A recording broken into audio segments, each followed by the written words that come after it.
Hey guys, it's Billy from Sweetie Darling, and this week I am back by myself and riding solo for a normal style Sweetie Darling cake without Chaz. So this one is non-gaming related.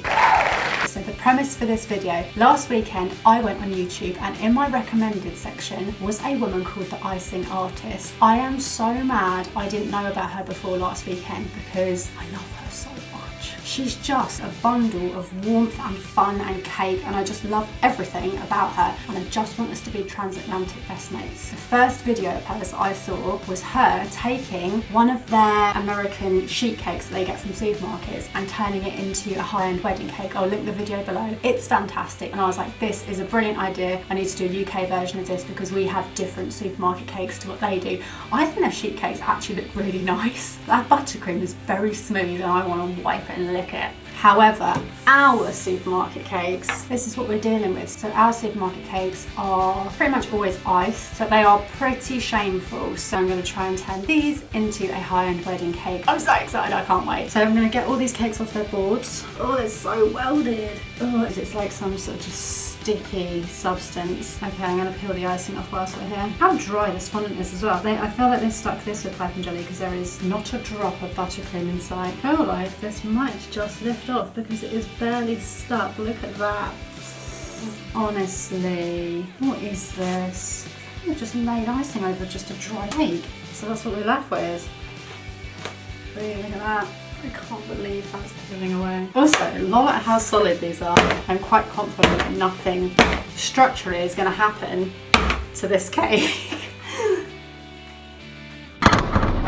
How old is this? Ugh. I'm still going to eat some when I cut it up though. Ah, yuck. Do you know what? I could have got away with 2 cakes, I think. Do I just do 2? Let's see what 3 looks like. That's a big cake, isn't it? Should I just go for the massive cake? More fun, isn't it, to go for the massive cake? I'll go for the massive cake. So what I want to do with this one is just trim this cake down so there's a slight border around the edge of the baseboard so that I can crumb coat it in ganache and not have cake poking through. Because these bits are big, I need to try them. It was at this moment that she knew. She f***ed up.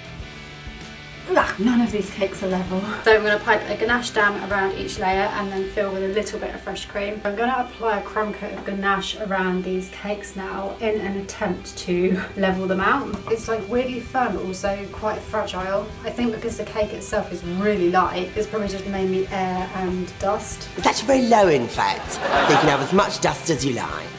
The next thing was to actually neaten them up. These cakes weren't even, there was just nothing nice and straight and even about them. So my girl, the Pro Froster, came out and she saved the day as always. Nice, generous, thick layer of ganache around the outside, a few scrapey scrapes with the Pro Froster. Absolutely spot on. It's just the most satisfying thing to witness. And then I wanted to get the cakes with their final coat of ganache. So for this, I thinned the ganache right down just by putting it in the microwave for a small amount of time. It doesn't take very long to melt until it's really liquidy. Then I spread some of that liquid ganache along an acrylic scraper and smoothed that around the cake, and if you keep smoothing that around it just ends up with a really nice polished finish. Once both the cakes had the finish that I wanted, I added a little bit of stenciling. Now just a tiny amount with ganache. I just wanted a hint of some more detail on the cake. Now the next stage was to stack the cakes. So I used 3 straws in the bottom tier and cut those to the right height. For this cake I really wanted to use my acrylic separator. So I put some ganache on the top of the cake, push the acrylic disc onto that, and then put some more ganache on top of the acrylic disc, and then sat the top tier onto it. Oh, blooms and bakes, dried flowers and palm spears. When I first saw these, my jaw hit the floor. I was like, what are these? So the set of flowers I got was the cotton candy blooms because I liked there was a little hint of pink in there. I wanted a bit of colour brought into this cake. Now ordinarily attaching flowers like this to a cake, I would tape every single stem.